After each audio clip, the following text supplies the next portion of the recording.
Having said that, I'd like to now move over to some of the work that the West Coast Community Foundation does. For the first 5 years, the foundation concentrated on doing capacity building and doing training, so no grants were made over the first 5 years of the existence of the foundation.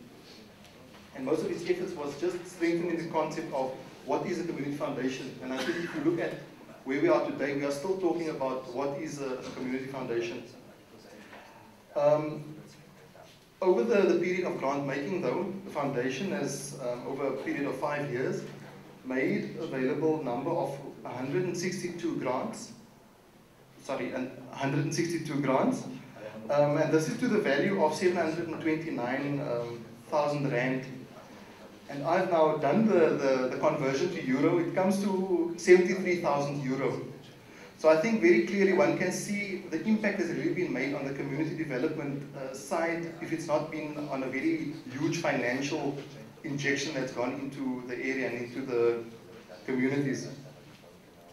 And the foundation also comprises a network of 380 civil society organizations. I had to check with the director, or as it's called here, the Secretary General. Is it really 380 civil society organizations that we engage with within our area? And then the following focus areas have been pursued over this period. We've concentrated on, and I think you'll see some photographs in front of you on the slide. We've looked at youth development, orphans and vulnerable children, women, community development, education, food security and agriculture, sports, arts and culture, and health and HIV and AIDS. I can also mention in terms of cooperating with our banking sector, we have a very good relationship with one of our South African banks, Absa Bank, which is also, I think, for a number of years been supporting the capacity building work that we've been doing. But I think the key thing for us is we've been wanting to get individuals to start giving in small amounts. And I think it took us about a year to negotiate, but the bank has now agreed to make a debit order facility available. So it makes it much easier, I think, for people to then just sign up if they need to make a contribution. And I think the contributions range from something as little as 50 Rand, 5 euro upwards, depending on what the individual can afford. The second point I'd like to illustrate is a project that we did in one of our areas is the Riverland School project. I think what distinguishes this project from maybe some of the others also, and just a normal school project, at our last awards giving ceremony, we did like I don't know if you are familiar with the Oscars that they do in Hollywood. So we had one, So we had one was about the most significant change award, and we had one for Lifetime Achiever award.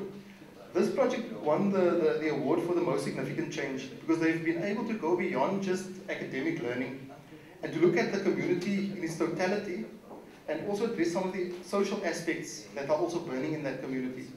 Some of those aspects include education and counseling around HIV and AIDS, promotion of arts and culture and sport. We're looking at environmental issues. I think one of the previous presenters referred to that as well. Then also aspects around food security, and then educare, as you can see in the photograph. To those of you that maybe can't see the text, it reads Survivor Creche. So I think the name also shows that communities are resilient and they are able to overcome the obstacles that they face. But some of the spin-offs also, what's been coming out of the project, has also been that through our networking with other organizations and I think mobilizing social capital and resources, we've been able to put the community in touch with another community foundation that does human rights education. And they've now embraced, they've started with a project called Human Speak. Something more, maybe more acute and maybe also very pressing need. A lot of our schools don't have school halls. So when the school has an assembly, and if there's rain, then there will be no assembly, otherwise the kids stand outside. I think through some of our networking, we've been able to leverage that. An organization steps forward to assist the school to build a school hall. which also is a resource, a facility for the school, but after hours can be used for the benefit of the greater community as well.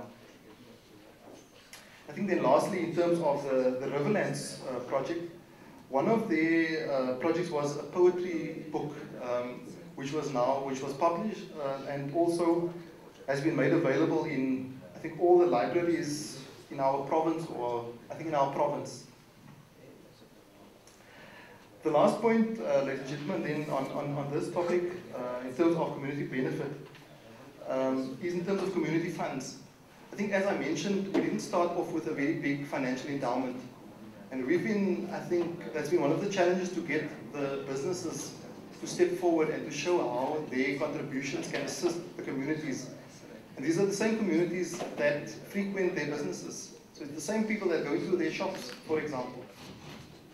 I think it's very, to me it was I think, reassuring to see that the work that we are doing is making a difference in the lives of these communities. I'll read a short part to you. The study provided the following insights.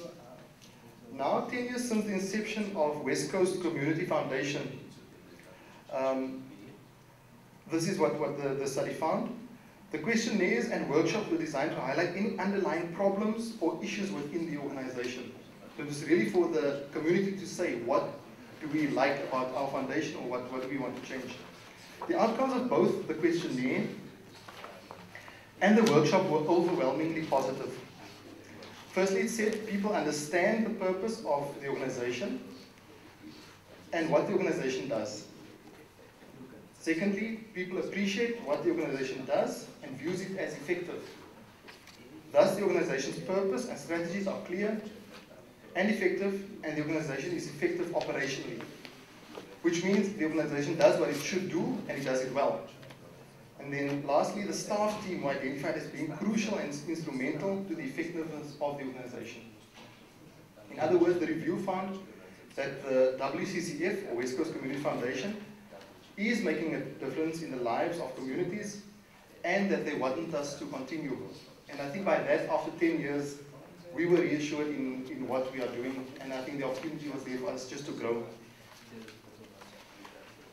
In terms of, I think some of the current issues for us from perhaps the board side is really to find innovative ways of growing the endowment. How do we build what we have, the little that we have at the moment, so that we don't become, or that we aren't always dependent on donor funding to come in. I think I've said a little something about that. Then also getting local businesses interested in the cause and in what we do, and to show how their contribution, their participation can make WCCF have a bigger impact in the region. Then just maybe from my perspective in terms of how the board operates, what we did in the beginning was we said, and the director also said, the board has to get involved. We want you to start getting involved, participate in what we do, what the foundation does, and support. Then we realized that we can't have all the board members, even if it's just 5, doing all the things all the time. So we started concentrating on, I see Marco is nodding, so I think maybe it sounds familiar. So we decided that if, and Marco, I'm going to use your name, if Marco is a specialist in the field of accounting and finance, then when it comes to those issues, we push Marco's button as it goes. If someone else is very good in community work, then we draw that person in. And this way we were able to rotate, I think, the responsibility, and I think share the burden that lays on the board, but still getting them involved as much as possible. But it's, I think, an ongoing process of doing that.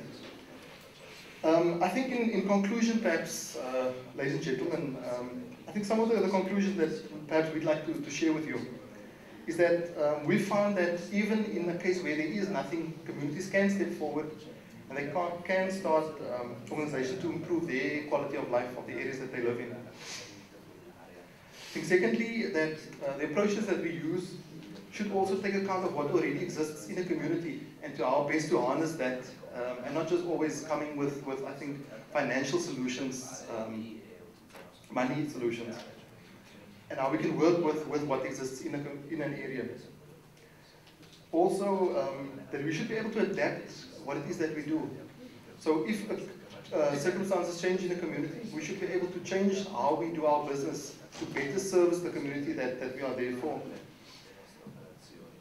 Then also that I think in our case, we've gone through some of the surveys to find that it has brought meaningful benefits to communities that we serve on the West Coast. So I think with that said, Chair, again, thank you very much for the opportunity that you've given WCCF. It was really a pleasure to be with you, and all the very best for Mirafiori Foundation. Thanks.